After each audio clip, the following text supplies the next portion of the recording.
കഴിഞ്ഞ 1-2 വർഷങ്ങളായി നവമാധ്യമങ്ങളിലൂടെയും മറ്റും ഞാൻ ഏറ്റവും കൂടുതൽ വിമർശനം നേരിട്ടത് ചിന്തയുടെ ഭാഗത്ത് നിന്നാണ്.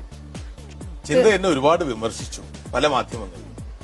തീർച്ചയായിട്ടും നവമാധ്യമങ്ങളിലും മറ്റ് ദൃശ്യമാധ്യമങ്ങൾക്കകത്തും അങ്ങയുടെ ഇടകാലഘട്ടങ്ങളിൽ എടുത്ത തീരുമാനത്തെ ഏറ്റവും അധികം വിമർശിച്ച ആളാണ് ഞാൻ. ആ വിമർശനത്തിന് ഫലമുണ്ടായി എന്ന കാര്യത്തിൽ ഏറെ ആത്മാഭിമാനത്തോടു കൂടിയാണ് ഞാൻ ഈ പരിപാടിയിൽ പങ്കെടുക്കാൻ എത്തിയിരിക്കുന്നത്. താങ്കളെപ്പോലെ ഒരു സഞ്ചരിക്കുന്ന നിഘണ്ടു ഒരിക്കലും അത്തരത്തിലൊരു പരിപാടിയിൽ പോകാൻ പാടില്ലായിരുന്നു. അശ്ലീലത്തിന്റെ പര്യായമായി മാറുന്ന പരിപാടികളിൽ പോയി ഒടുങ്ങേണ്ട ഒരാളല്ല GS പ്രദീപ് എന്ന് പറയുന്ന വലിയ ഒരു പ്രതിഭ.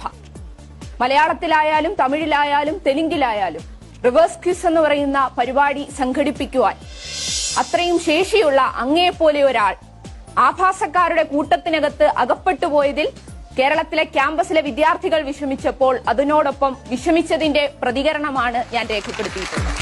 ഇപ്പോ ചിന്തയ്ക്ക് ആ വിഷമം മാറിയോ? തീർച്ചയായിട്ടും വളരെയധികം മാറിയിരിക്കുന്നു.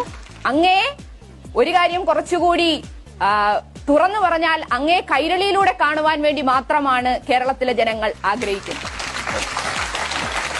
ചിന്ത മഹാനായ ഐൻസ്റ്റൈൻ, അദ്ദേഹത്തിന് വീട്ടിൽ മുയലുകളെ വളർത്തുന്ന ശീലമുണ്ടായി.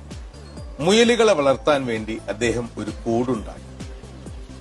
വലിയ മുയലുകളും ചെറിയ മുയലുകളും ഉണ്ടായി. ആ കൂടിന് അദ്ദേഹം 2 കവാടങ്ങൾ ഉണ്ടാക്കി. ഒന്ന് വലിയ മുയലുകൾക്ക് പോകാൻ, മറ്റൊന്ന് ചെറിയ മുയലുകൾക്ക് പോകാൻ. ഈ വലിയ കവാടത്തിൽ കൂടെ തന്നെ ചെറിയ മുയലുകളും പോകും എന്ന് ഐൻസ്റ്റീൻ അന്ന് ഓർമ്മിച്ചില്ല. വിശ്വത്തിലെ ഏറ്റവും മഹാനായ ആ ബുദ്ധിരാക്ഷസനായ ഐൻസ്റ്റൈന് പോലും ചെറിയ തെറ്റുകൾ പറ്റി. വളരെ സാധാരണക്കാരൻ, അദ്ദേഹവുമായൊക്കെ താരതമ്യം ചെയ്യുമ്പോൾ ആരുമായി താരതമ്യം ചെയ്താലും വളരെ നിസ്സാരനായ എനിക്കും ചില തെറ്റുകൾ പറ്റിയിട്ടുണ്ട്.